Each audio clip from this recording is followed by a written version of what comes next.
율주는 행하였음이니라 하셨다니라. 아멘. 감사합니다.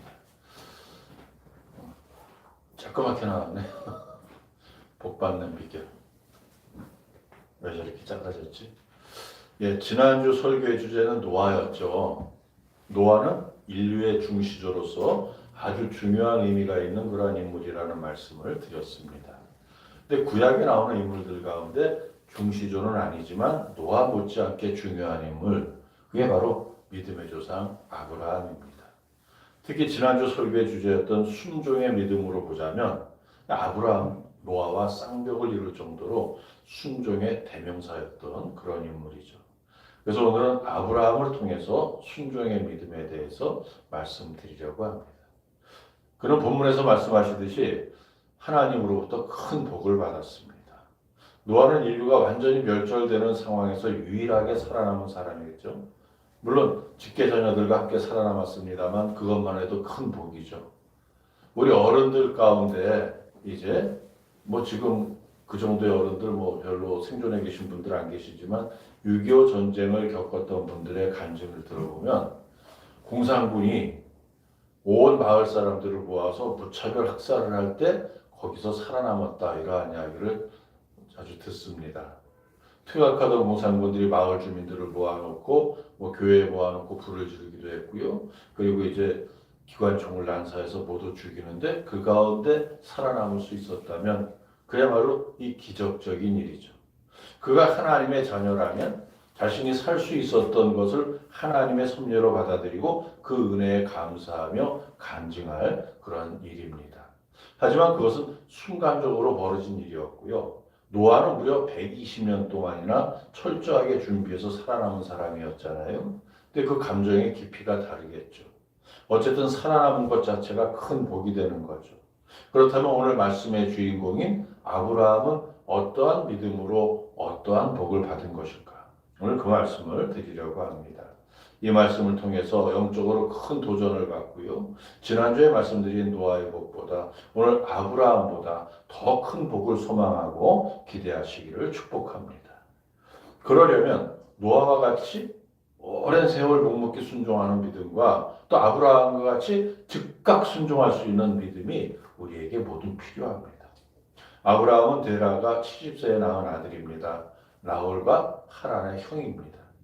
그의 본래 이름은 아브람이었습니다.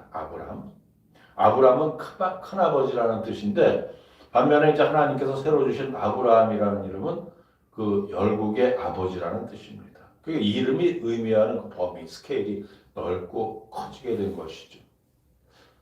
하나님은 그를 하나님께서 새로 선택하여 일으킬 새로운 민족의 아버지, 즉 하나님의 백성의 조상이 되기를 원하셨습니다. 아브라함은 온 마을의 우상으로 가득 찬 그런 갈대아우르 출신이고요. 전승에 의하면 아브라함의 아버지 데라는 우상을 만들어 파는 사람이었다고 하죠. 아브라함은 자신의 이복 누이인 사라와 결혼했습니다. 이복 남매 간의 결혼이 지금은 근친혼으로 금지되고 있지만 당시에는 흔한 일이었다고 합니다. 그러니까 아브라함이 타향에 다니면서 자기의 목숨을 부지하기 위해서 아내를 누이라고 속인 것이 남자로서 참 비겁하고 째째한 일이지만 전혀 근거 없는 말은 아니었다고 아브라함도 스스로 이야기하죠. 하여간에 아브라함은 기독교에서 굉장히 중요한 위치에 있는 인물입니다. 특히 믿음으로 순종한 인물로 그 이름이 자주 거론되죠. 특별히 썸네일 화면에 있는 이제 아들 이삭을 번제로 바치려는 그 부분 이따가 말씀드리겠습니다만 이 믿음이 결정적인 순종의 믿음이었죠. 아브라함은 동생 하란이 죽은 후에 아버지 데라와 함께 메소포타미아의 하란으로 이주했습니다. 그때 아내 사라와 죽은 동생의 아들인 조카 롯이 함께 있었습니다. 그들이 갈대아우르에서 하란으로 이사한 이유에 대해서 두 가지의 설이 있는데 전승에 의하면 데라가 갈대아우르에서 우상을 만들어 파는 일을 본업으로 삼고 있었는데 이제 늙어서 그 일을 그만두었기 때문이라고 합니다. 또 유대의 역사가 요세푸스에 의하면 아버지 데라가 죽은 작은 아들에 대한 슬픔을 씻지 못해서 아브라함이 그 아버지를 위로하기 위해서 장막을 옮겼다는 이야기도 있습니다. 근데 어쨌든 하란으로 이주한 지 얼마 되지 않아서 아브라함이 하나님의 명령을 받게 됩니다. 그래서 성경은 갈대아우로라고 나오죠. 하란으로 이주한 뒤입니다. 창세기 12장 1절 2절 말씀 보세요. 여호와께서 아브라함에게 이르시되 너는 너의 고향과 친척과 아버지의 집을 떠나 내가 내게 보여줄 땅으로 가라. 내가 너로 큰 민족을 이루고 내게 복을 주어 내 이름을 창대하게 하리니 너는 복이 될지라. 아멘. 그때 아브라함의 나이가 75세였다는 것 우리가 다 알고 있죠. 창세기를 통해서 알고 있습니다. 또 물론 그때는 지금보다 평균 수명이 길던 시절이었습니다. 지난주에 제가 말씀드렸는데 요즘 부고를 받으면 어제 결혼식 친구 목사님 따님 결혼식장에 가서도 목사들끼리 얘기하면서 그 얘기가 나왔습니다. 뭐 시부모가 살아계신 제 또래의 그 목사님들이 사모님들이 많더라고요. 전부 다 100세를 가까이 바라보고 있는 그런. 그 요즘에 부고를 받으면 고인의 나이가 95세 안팎이라는 이야기를 했잖아요. 옛날은 60을 넘기기 힘들었는데 말이죠. 그래서 60을 넘기기 힘들다 보니까 환갑이 되면 잔치를 그렇게 성대하게 했던 것인데 요즘 누가 환갑되었다고 잔치합니까? 그랬다가는 괜히 피자만 됐죠. 칠순잔치도 잘 안 합니다. 그냥 칠순되면 부부끼리 여행 가죠. 그만큼 평균 수명이 늘어났다는 말씀을 드렸잖아요. 하지만 우리가 살아온 과거 말고요. 우리 근대사 과거 말고 아주 옛날 하나님께서 이 땅에 인간을 지으셨을 때의 수명은 그야말로 엄청났습니다. 창세기 5장에 기록된 조상들의 족보를 보면 최초의 인간인 아담이 930살을 살았죠. 그 뒤로도 한동안 900살은 기본이었습니다. 성경에서 가장 오래 산 인물이 무드셀라는 969년을 살았죠. 그 뒤로 이제 800살, 700살 이렇게 점점 줄어들었습니다. 지난주 말씀의 주인공이었던 노아는 950년을 살았지만 그 뒤로 평균 수명이 급격히 내리막길을 걷게 됩니다. 이게 왜 그랬을까요? 환경 파괴 때문일까요? 뭐 때문일까요? 잘 모르겠습니다만 창세기 11장에 바벨탑 사건이 나오는데 인간이 하나님과 같이 교만한 그런 하나님과 같이 되어보려는 교만한 마음으로 탑을 쌓게 되었고 이것을 보신 하나님께서 인간들을 흩어버린 사건이 바로 바벨탑 사건이죠. 그때 말이 다 달라졌다고 합니다. 그리고 여기저기 다 흩어진 겁니다. 그보다 더 중요한 사실이 있습니다. 이 사건을 기점으로 인간의 수평균 수명이 급격히 줄어들었다는 겁니다. 창세기 이제 11장을 가서 쭉 읽어보면 노아의 아들 셈이 602살을 살았고요. 그 아들인 아르박삭은 438살을 살았고요. 그 아들 셀라는 433년을 살았습니다. 노아의 7대 손인 루우는 239년을 살았습니다. 이렇게 줄어든 겁니다. 루우의 아들 수룩은 230년을 살았고 그 아들 나홀은 148년을 살았습니다. 단 요즘 말로 엄청 오래 산 거지만 그 당시로 보면 단명한 거죠. 나홀의 아들 데라는 205살에 죽었습니다. 200살을 가까스로 남긴 데라가 바로 오늘 말씀의 주인공인 아브라함의 아버지입니다. 인간의 수명이 이렇게 줄어들었습니다. 그래도 지금보다는 배 이상 오래 살았잖아요. 200살 넘게. 하지만 그렇다고 75세가 젊은 나이는 결코 아닙니다. 아브라함이 하나님께 부름을 받을 때 나이 75세였다고 했는데 그 나이가 그렇게 젊은 나이는 아니라는 거죠. 그 나이에 많은 식소를 이끌고 미지의 세계로 나아가서 새로운 삶을 시작한다는 것 누구라도 쉽지 않은 일이었습니다. 하지만 하나님의 명령을 받은 아브라함은요 좌고우면하지 않고 곧바로 순종했습니다. 어느 시점에서 그가 목적지를 알게 되었는지는 명확하지 않았지만 얼마 후에 하나님이 말씀하신 목적지가 가나안이라는 것을 알게 되었고 가나안을 향해 계속 여행했습니다. 이 여행길에 조카 롯이 따라갔고요. 롯도 일가를 이룬 그러한 식소를 둔 그 롯이었는데 따라갔고 아마 가나안까지 가는 길이 한두 해 정도의 시간은 좋게 걸렸을 것으로 봅니다. 그런데 아브라함이 오랜 시간의 여정을 거쳐 도착한 가나안에 극심한 흉년이 들었습니다. 그러자 아브라함은 즉시 이집트로 장막을 옮겼습니다. 그 과정에서 그는 두 가지의 커다란 실수를 범하죠. 하나는 하나님께서 지정해 주신 땅 가나안에서 이집트로 옮겨갈 때 하나님께 기도하지 않고 자기 생각으로 판단하고 행동했다는 겁니다. 다른 하나는 이집트에서 자신의 목숨을 부지하기 위해서 자기 아내인 사라를 누이라고 했던 겁니다. 앞서 말씀드렸듯이 이복 누이였으니까 완전히 틀린 말이라고 할 수는 없지만 그러나 이미 부부의 연을 맺었기 때문에 아내라고 밝히는 것이 맞았던 일이죠. 그게 당연한 일인데 이집트 사람들이 두려워서 아내인 것을 밝히지 못했다는 것은 그만큼 자신의 삶을 주장하시는 하나님을 아직 온전히 믿지 못한 그런 불신앙적인 모습을 보여준 것이라고 할 수 있습니다. 우여곡절 끝에 다시 가나안으로 들어와서 장막을 치고 조카 롯과 함께 지내는 중에 또 다른 문제가 생깁니다. 아브라함도 복을 받고 조카 롯도 복을 받아 서로 간의 가축과 은금이 풍성해지다 보니까 서로의 가축에게 물을 먹이고 풀을 먹이는 게 큰 문제가 되었던 겁니다. 우물과 목축지는 이제 한정되어 있는데 가축은 계속 늘어나다 보니까 아브라함의 종들과 롯의 종들이 다투게 된 겁니다. 물질 문제로 조카와 다투고 싶지 않았던 아브라함이 롯과 헤어지기로 하고 내가 좌하면 나는 우하고 내가 우하면 나는 좌하겠다. 내가 먼저 길을 택해라. 내가 먼저 좋은 땅을 택하라는 거죠. 롯이 물이 넉넉한 소돔을 택하고 옮겨갔잖아요. 롯이 자기의 식솔과 가축을 거느리고 떠난 후에 여호와께서 아브라함을 찾아와서 축복해 주신 말씀이 창세기 13장에 기록되어 있습니다. 우리 함께 읽어보겠습니다. 롯이 아브라함을 떠난 후에 여호와께서 아브라함에게 이르시되 북쪽과 남쪽 그리고 동쪽과 서쪽을 바라보라. 보이는 땅을 내가 너와 내 자손에게 주리니 영원히 이르리라. 내가 내 자손의 땅이 뜰같이 하리니 사람이 땅의 티끌을 능히 셀 수 있을진데 네 자손도 세리라. 아멘. 무슨 말씀을 하는 겁니까? 이게 좀 알쏭달쏭한 이런 말씀이죠. 사람이 아브라함의 자손을 셀 수 있다는 겁니까? 없다는 겁니까? 성경을 읽을 때 우리가 주의해야 할 점이 바로 이겁니다. 반어법, 강조법을 많이 쓰기 때문에 대충 읽으면 말씀의 의미를 오해할 수 있다는 겁니다. 그냥 내 자손은 사람이 셀 수 없을 정도로 많을 것이다 라고 하면 되는데 사람이 땅에 티끌을 셀 수 있으면 내 자손도 셀 수 있을 것이다. 땅에 티끌을 셀 수 있는 사람이 있나요? 없잖아요.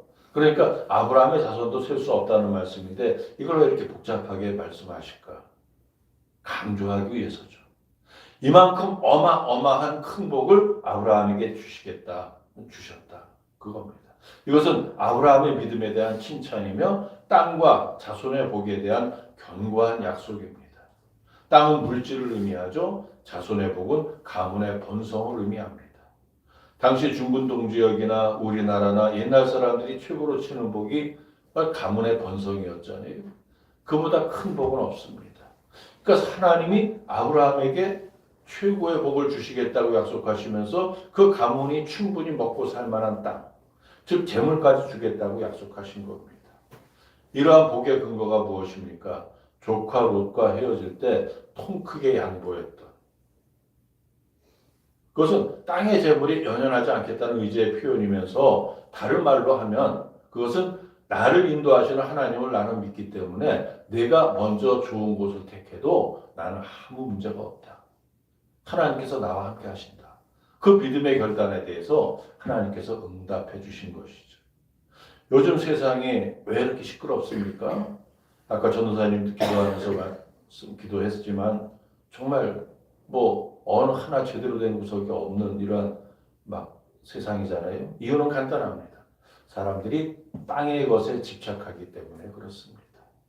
예수 믿는 사람이나 믿지 않는 사람이나 좌나 우나 다 마찬가지로 모두 이 세상의 물질과 권력에 목을 메고 있습니다. 내세야 어떻게 되든 이 생에서 일단 잘 먹고 잘 입고 잘 살고 보자는 그 욕심이 사람들의 마음에 가득합니다. 하지만 내세만이 아니라 이 생의 삶을 주관하시는 분도 하나님입니다. 사단마귀가 공중권세 잡고 있다고 해서 그들 마음대로 하는 게 아닙니다. 최종 결정권자는 하나님입니다. 하나님의 뜻대로 살지 않는 인생이라도 말초적인 그런 헛된 행복은 잠시 누릴 수 있겠죠. 하지만 참된 행복은 절대 누릴 수 없다는 사실을 알아야 합니다. 아브라함이 그것을 잘 알고 있었기 때문에 세상의 복을 버리고 영적인 복을 소망한 것이고요. 그래서 복의 근원이 될 수 있었던 겁니다. 근데 큰아버지 아브라함의 품을 떠나서 독립한 조카 롯의 가족에게 문제가 생겼잖아요. 롯이 거주하던 소돔의 동방제국의 왕들의 습격을 받았던 겁니다. 그 전쟁의 결과 많은 사람이 사로잡혀 포로로 끌려가게 되었는데 그 포로들 가운데 롯의 가족도 있었던 것이죠. 그 소식을 들은 아브라함이 어떻게 행동했는지 잘 보세요. 조금도 망설이지 않고 자기의 사병 318명을 데리고 뒤를 쫓아갔습니다. 군대가 아닙니다. 개인의 사병입니다. 그러니까 잘 훈련되었을 리가 없죠. 하지만 그들을 이끌고 동방 제국들의 왕들이 거느린 군대와 전투를 벌여서 큰 승리를 거두었습니다. 롯과 그 가족은 물론이요 소돔성에서 빼앗긴 모든 재물을 되찾아왔습니다. 이 원정에서 돌아올 때 소돔 왕은 물론이요 살렘 왕 멜기세덱이 떡과 포도주를 가지고 나와서 아브라함을 환영하며 축복했습니다. 신약 성경 히브리서 7장에 멜기세덱에 대한 기록이 있는데요. 보니까 그는 의의 왕이며 평강의 왕이며 그의 생명은 시작도 없고 끝도 없다고 합니다. 또 하나님의 아들과 닮아서 항상 제사장으로 있다고 합니다. 그래서 신학자들은요, 멜기세덱이 하나님이 나타나신 것이라고도 하고 또 미래에 오실 예수 그리스도, 예수님의 예표로 나타난 인물이라고도 해석하기도 합니다. 아브라함은 이런 멜기세덱을 예우해서 그에게 11조를 바쳤습니다. 이렇게 11조에 대한 기록이 성경에 분명히 있죠.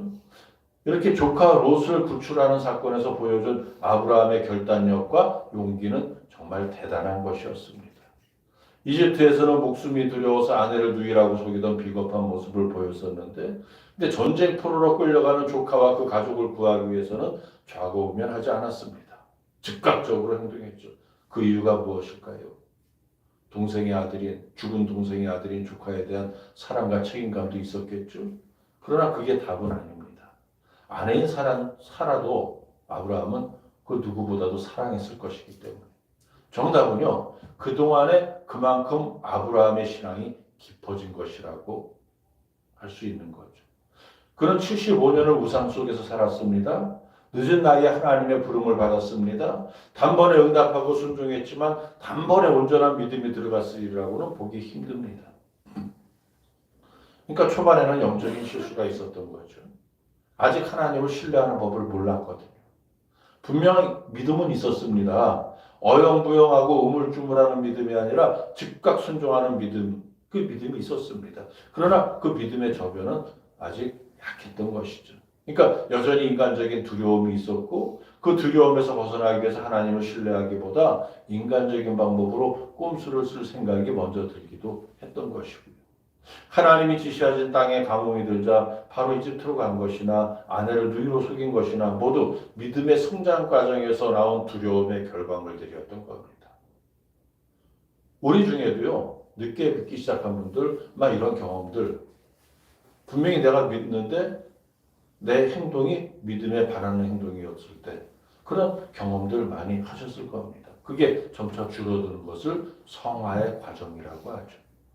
믿음이 점점 깊어지면서 인간적인 두려움도 사라지게 되는 겁니다. 더구나 사로잡힌 조카를 구하러 가는 길은 의로운 길이잖아요. 그 길을 반드시 하나님이 함께 하시리라는 그 믿음이 있었던 것이죠. 우리도 마찬가지죠. 처음 신앙을 갖게 된 사람의 믿음을 신앙생활을 오래 한 사람의 믿음과 같은 잣대로 놓고 판단해서는 안 되는 겁니다. 아직 신앙이 지식이 부족하니까 행위 가운데 불신앙적인 요소가 있는 것은 당연합니다. 단순히 그 모습을 보고 믿음 없는 사람이라는 선입견으로 이리저리 재단하고 하기보다는 신앙의 선배로서 그의 믿음이 성장하여 하나님의 말씀을 잘 이해할 수 있도록 친절하게 설명하고 바라잡아 줄 수 있는 그런 믿음의 지혜가 필요한 겁니다. 그리고 처음 신앙을 갖게 된 분들도 부지런히 믿음을 키워가기 위한 노력을 해야죠. 가장 좋은 방법이 뭘까요? 먼저 성경을 많이 읽는 겁니다. 지난 목요일 성경 공부를 마치고요. 교수님과 식사를 하면서 지지난 목요일이네요. 지난 목요일은 노예하느라고 못 갔으니까 식사를 하면서 대화를 나눈 과정에 이런 말씀을 하셨습니다. 처음 믿었거나 교회 직분자이거나 구분할 것 없이요. 성도들이 신앙이 잘 자라게 하려면 무조건 성경을 많이 읽게 해야 한다는 겁니다. 특히 외부에서는 집회나 성경 공부 쫓아다니지 않게 하라고 하십니다. 요즘에 이상한 곳이 너무 많거든요. 십자가 걸려있고 성경을 사용하고 그러다 보니까 겉보기에 멀쩡한 것 같은데 조금만 깊이 들여다보면 사단의 소굴인 곳, 마귀가 득실되는 곳이 많이 있습니다.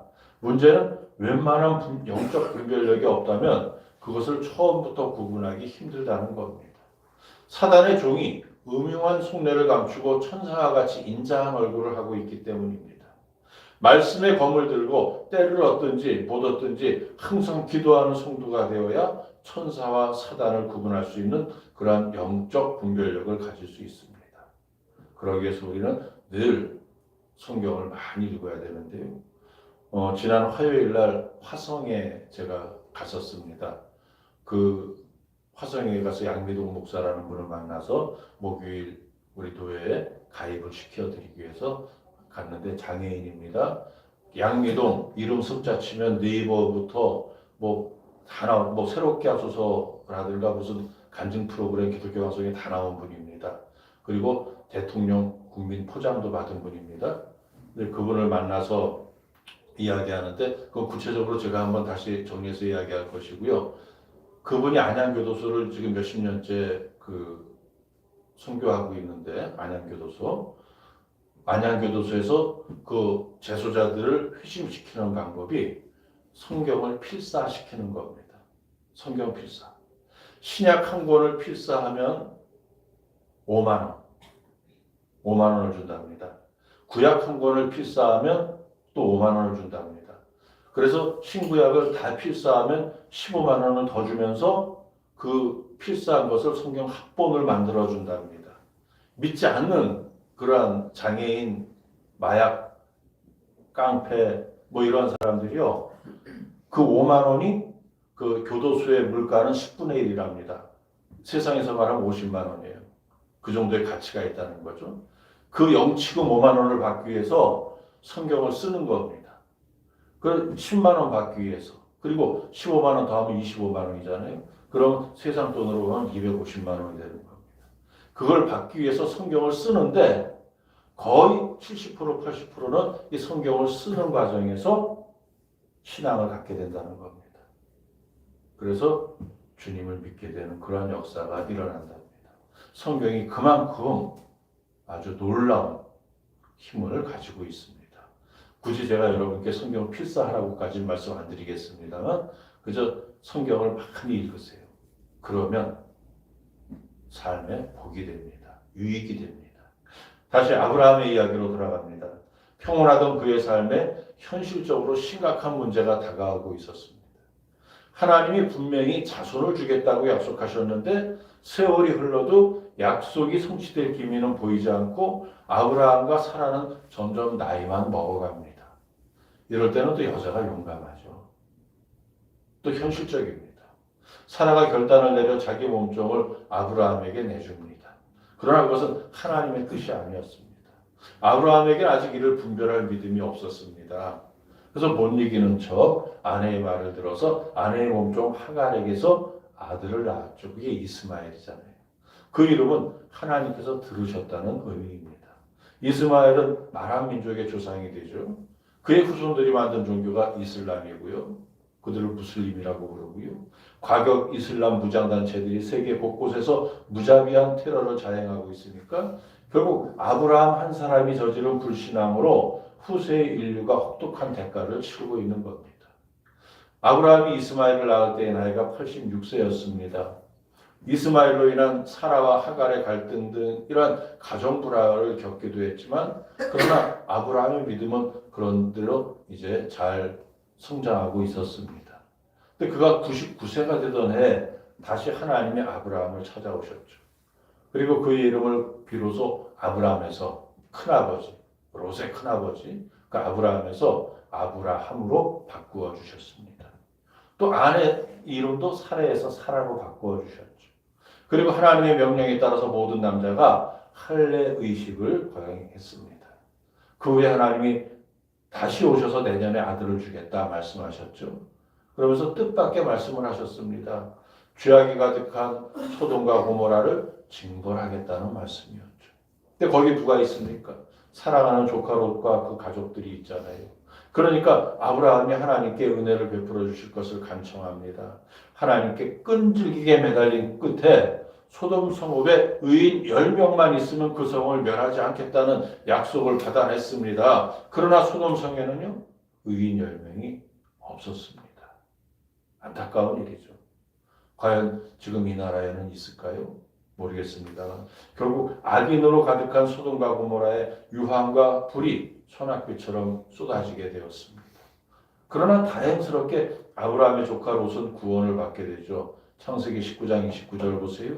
하나님이 그 지역의 성을 멸하실 때, 곧 롯이 거주하는 성을 엎으실 때 하나님이 아브라함을 생각하사 롯을 그 엎으시는 중에 내보내셨더라. 아멘. 하나님이 아브라함을 생각해서 롯을 구해주셨다고 기록하고 있습니다. 안타깝게도 하나님의 말씀을 어긴 롯의 아내는 소금 기둥이 되고 말았지만 롯과 두 딸은 목숨을 구할 수 있었습니다. 그러니까 이런 이야기하는 사람들이 있습니다. 아유, 우리 가족들 다 잘 믿으니까. 하나님이 아브라함을 생각해서 롯도 구원해 주셨는데 내 마누라 권사니까 나도 구원받을 거야. 천만의 말씀입니다. 왜요? 이것은요, 영적인 구원을 의미하는 게 아닙니다. 여기에 기록된 하나님이 아브라함을 생각해서 롯을 그 엎으시는 중에 내보내셨다는 것은 롯의 육신을 살려주셨다는 것이지 영적인 구원을 말씀하는 게 아닙니다. 영적인 구원은요, 내가 믿어야 얻을 수 있습니다. 하여간 그 뒤로 아브라함이 그랄이라는 곳으로 장막을 옮깁니다. 거기서도 이전에 이집트에서와 같이 아내를 누이라고 속입니다. 아브라함의 말을 믿은 그랄을 아비멜렉이 사라를 철로 삼기에서 데려갔다가 혼쭐이 나죠. 그날 밤 하나님이 그에게 나타나셔서 엄하게 경고하십니다. 여기서 우리는 고무줄같이 늘었다 줄었다는 아브라함의 믿음을 볼 수 있습니다. 처음 소명받았을 때는 아직 믿음이 일천했으니까 그럴 수도 있겠지만 그만큼 믿음의 연륜이 쌓였으면 이제 하나님의 능력을 든든한 배경으로 믿고 담대할 수도 있는데 또 실제로 그런 모습을 보인 일도 있는데 조카 롯을 구하러 갈 때요. 근데 다시 두려움에 사로잡혀서 아내를 외간 남자에게 넘기는 이런 겁쟁이의 비굴한 모습을 보이는 겁니다. 왜 그러는 걸까요? 아브라함의 믿음이 많이 성장한 것은 사실이지만 아직 그 기반이 든든하지 못한 까닭에 영적 담대함보다 육적 두려움이 더 크게 작용할 때가 있는 겁니다. 이것은 아브라함만 그런 게 아닙니다. 성경에 기록된 많은 그 믿음의 그러한 선제들, 그들 기록을 보면 많은 사람들이 그러한 모습을 보이죠. 엘리야가 얼마나 믿음이 충만한 선지자였습니까? 그러나 엘리야가 갈멜산에서 그 이방 무상 그 선지자들을 다 죽이고요. 그들과 싸워서 이기고요. 그리고 나서도 그런 정도로 믿음이 좋은 그런 선지자였는데 그 여왕 말 한마디에, 그러니까 왕의 아내가 너를 죽이겠다 말 한마디에 혼비백산에서 도망치다 힘드니까 주님 그냥 나 좀 여기서 데려가 달라고 하소연하잖아요. 사람마다 다 그러한 모습이 있는 겁니다. 인간에게는요, 생체 리듬이라는 게 있습니다. 사람의 체온, 혈압, 맥박, 혈액, 수분, 염분량 등 이런 게 항상 일정한 게 아니라 시간에 따라서 또는 주야에 따라서 약간씩 변동을 가져온다는 겁니다. 그래서 뭐 저녁형 인간도 있고 새벽형 인간도 있고 그런 거거든요. 생체 리듬에는 육체적 리듬과 지성적 리듬과 감성적 리듬이 있는데 육체적 리듬은 육체적으로 건전한 활동기와 휴식기가 보통 23일 주기로 반복하고요. 지성적 리듬은 지성적인 사고 능력이 발휘되는 날과 그렇지 못한 날이 33일을 주기로 반복된다고 이제 전문가들이 이야기합니다. 감성적 리듬은 감성적으로 예민한 기간과 둔한 기간이 28일 주기로 반복된다고 합니다. 이러한 생체 리듬을 다른 말로 바이오 리듬이라고 하죠. 근데 우리의 육체적 상태나 지성, 감정이 모두 생체 리듬에 영향을 받는다고 합니다. 그래서 기분이 좋은 날도 있고요, 우울한 날도 있고요, 활기찬 날도 있고요, 만사가 귀찮은 날도 있고요, 담대할 때가 있고요, 의기소침해질 때가 있고요. 이렇게 인간의 마음은 변한다는 겁니다. 이 생체 리듬의 굴곡이 사람마다 차이가 있는데 굴곡이 클수록 변덕스러운 사람이라는 소리를 듣게 되는 거죠. 그러니까 이제 그 기간이 짧을수록요. 그러나 주관이 뚜렷하고 목적의식이 분명한 사람들은 생체 리듬의 그 영향을 거의 받지 않습니다. 우리 신앙인들은 이 생체 리듬보다 그 위에 믿음이 있어야 됩니다. 그래서 믿음으로 생체 리듬 같은 거 이렇게 무시하고 항상 충만한 믿음으로 살 수 있어야 되죠. 육적인 생체 리듬이 어떻든지 영적인 상태는 늘 충만해야 합니다. 그러기 위해서 항상 기도해야 되는 것이죠. 아까는 말씀 읽어야 된다고 말씀드렸죠. 그리고 기도해야 되고요. 그래서 말씀대로 살아야 하는 겁니다. 하나님과 동행하는 믿음의 삶을 살아야 합니다. 그러면 늘 성령 충만할 수 있습니다. 그러면 항상 기복 없는 신앙생활을 할 수 있습니다. 그 모습을 하나님이 기뻐하실 겁니다. 그러면 많은 복을 누릴 수 있는 겁니다. 그런데 많은 그리스도인이 성령의 충만함을 유지하지 못합니다. 이유는 여러 가지가 있습니다. 그런데 모든 이유의 결론은 하나입니다. 이런저런 이유로 인해 그래서 기도하지 못했다는 겁니다. 기도하지 않고 하나님의 복을 바랄 수 없습니다. 기도하지 않고 성령의 충만함을 바랄 수 없습니다. 기도하지 않고 믿음의 변화를 바랄 수 없습니다. 기도하지 않기 때문에 하나님과 동행하는 삶을 살지 못하고 기도하지 않기 때문에 영적인 모든 일들을 인간적인 잣대로 판단하고 생각하는 겁니다.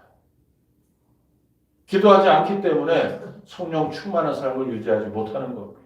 그러면 성령은 점점 더 소멸되어 갑니다. 그럼 아무리 신앙의 열린이 깊다고 해도 모태신앙이라고 해도 처음 믿는 사람보다도 못해질 수 있는 겁니다. 껍데기만 남은 믿음이 되어서 영적으로 침체하고 작은 시험에도 쉽게 흔들리고 마침내 구원의 반열에서 이탈해 버리게 되는 겁니다. 하나님이 슬퍼하시는 일이죠. 그래서 하나님이 성도들을 시험하기도 하십니다. 시험의 목적은 믿음을 연단하기 위한 것이죠.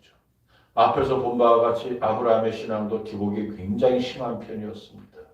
그러나 하나님은 75살에 처음 믿기 시작한 사람 치고는 나름대로 열심히 믿음 생활하는 편이라고 인정하셨던 것 같습니다.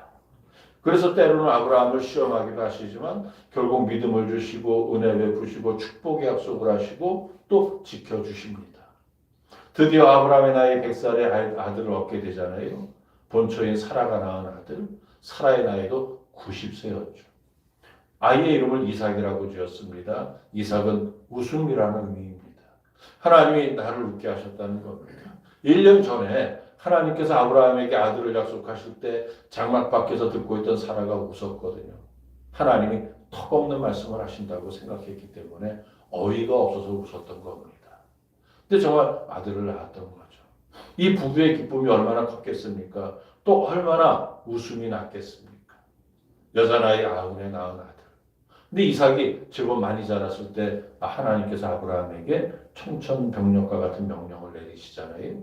모리아산에서 이삭을 번제로 잡아서 제사를 드리라는 겁니다. 이때 이삭의 나이를 10대 후반으로 봅니다. 유명한 화가가 그린 그림인데 저 그림을 보면 아주 어린 소년으로 되어 있는데 사실은 이제 보통 신학자들은 10대 후반으로 보고요. 유대의 사학자인 요세푸스는 이때 이삭의 나이가 25살이었다고 주장합니다. 어떤 10대 후반의 소년이었던 25살의 건장한 청년이었던 분명한 사실이 하나 있습니다. 이미 늙은 아버지 아브라함을 충분히 제압할 만한 힘이 있었다는 겁니다. 며칠 전에 신문기사 보니까 부부싸움을 하는, 그래서 어머니를 때리는 아버지를 칼로 찔러 죽인 아들을 그 기사를 봤는데 재판이 어떻게 끝날지 몰라도 참 안타까운 일이죠. 안타까운 일이죠. 우리 맹주사도요. 맨날 어릴 때 중학교, 고등학교 다닐 때 그때쯤에서 그 엄마가 자기한테 뭘 잘해준다고 부부싸움할 때 아버지 그냥 꽉 붙잡고서 제압을 해버려가지고 그들이 아버지가 엄마한테 손을 못 댔다 뭐 그런 이야기를 제가 들었거든요. 어쨌든 자식이 크면 늙은 아버지는 충분히 힘으로 제압할 수 있습니다. 물론 그러면 안 되겠지만 하나밖에 없는 귀한 아들을 직접 잡아서 번제로 드린다는 것 자체가 정말 감당하기 어려운 큰 시험이었는데 하지만 아브라함은 즉각 순종했습니다.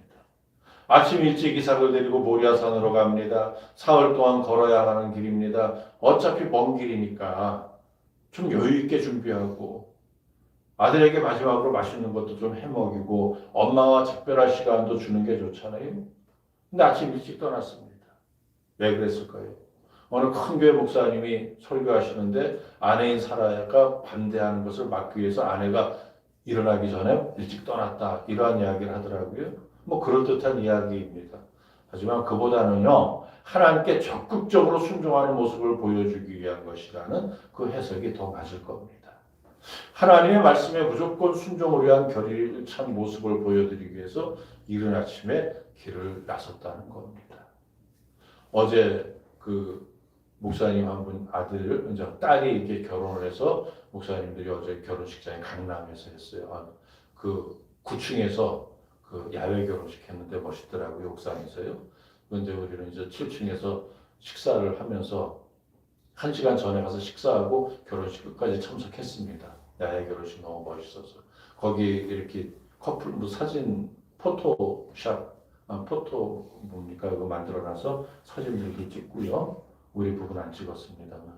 하여튼 어제 거기 갔는데 사모님들 이쪽에 앉고 우리 목사들이 이쪽에 앉아서 서로 하는 이야기가 이쪽 이야기 모르겠지만 우리들 이야기는 거의 주제가 같았습니다. 뭡니까? 공처가의 삶. 아내에게 잡혀 사는 삶.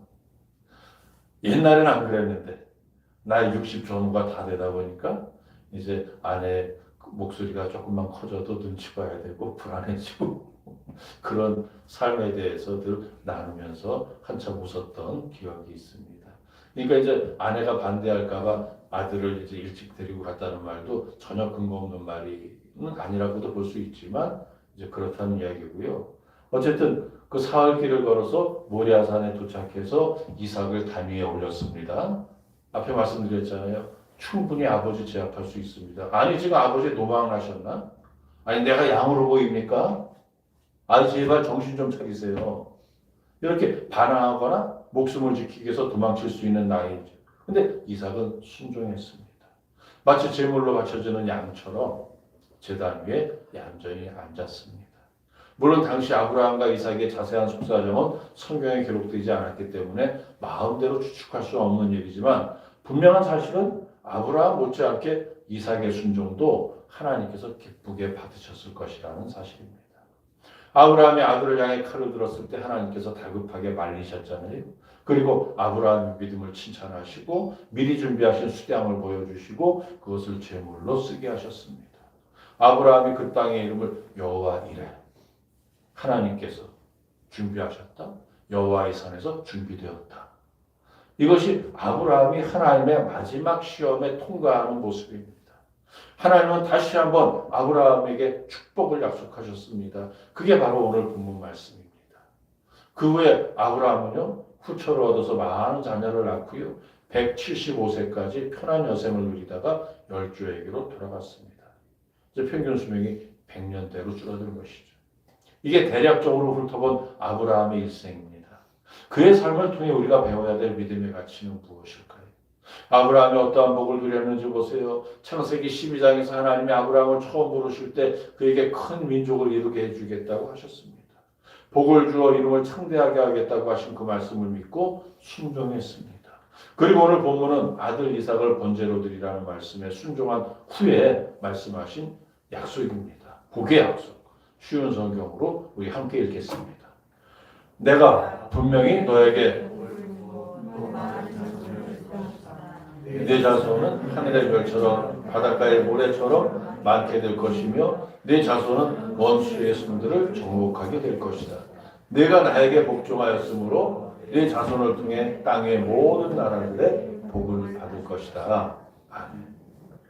자손의 번성을 약속하십니다. 그리고 그들이 원수를 물리칠 것이라고 합니다. 모든 민족이 아브라함의 후손으로 인하여 복을 받게 된다고 합니다. 그 이유는 아브라함이 순종했기 때문에. 그리고 이 말씀이 하나도 빠짐없이 이루어진 사실을요, 이 역사가 증명하고 있습니다.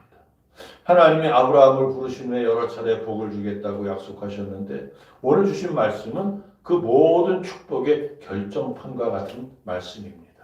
하나님의 아브라함이 하나님의 선택을 받고 히브리 민족의 조상이 되는 과정이 이게 쉽게 이루어진 게 아닙니다.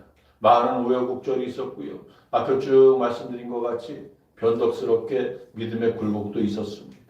그러나 마침내 하나님의 명령을 잘 준행하여서 약속된 복을 누릴 수 있었던 이유, 그것은 바로 순종이었습니다.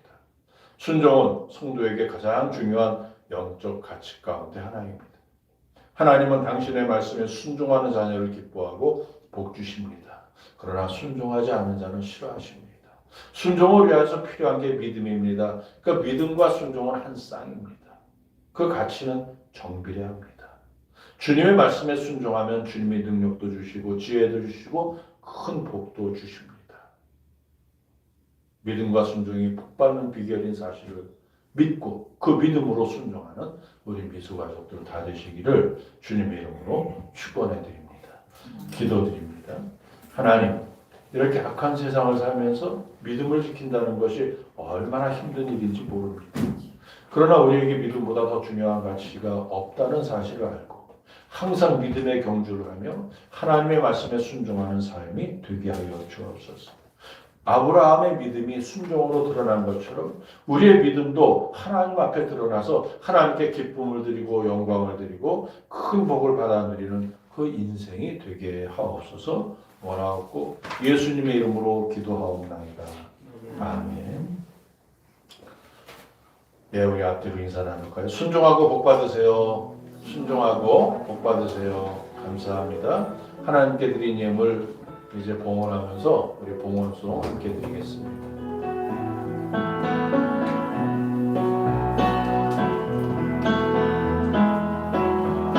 내 마음과 내 영과 내 소유를 주께 드리기 원합니다.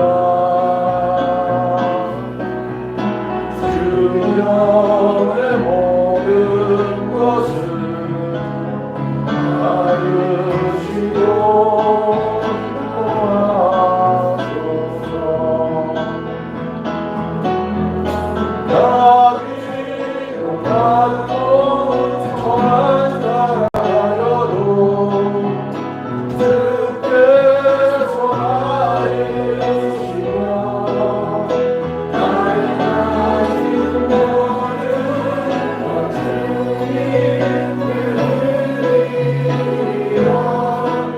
주여 날 알아주소서.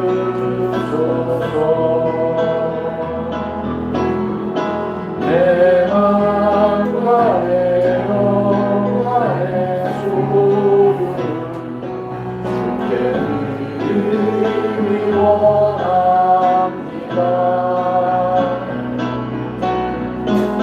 주여 내 모든 것을 받으시고 기뻐하소서.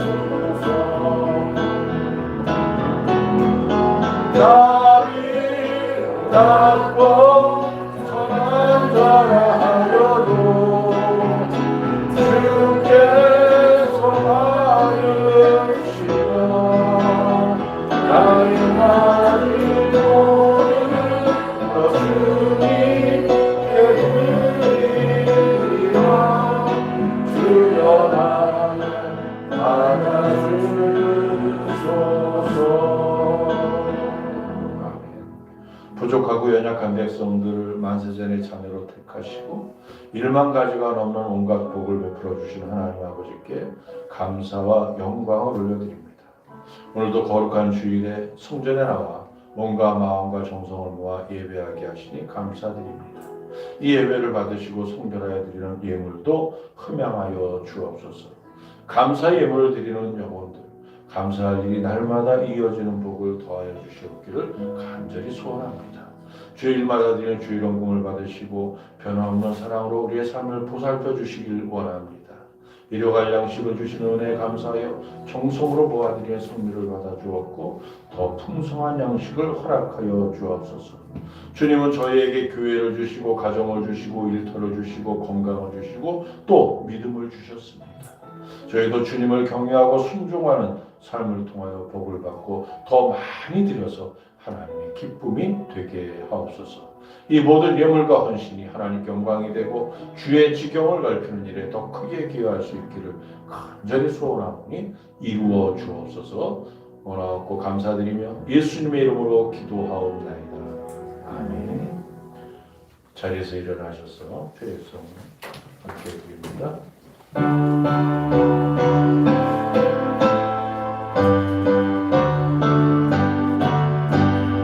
오늘 주신 말씀에 새히 걸어서 세상으로 나가서 살아갈 때에 나 혼자 힘으로 늘 부족하오니 주여 나를 도우사 승리하게 하소서.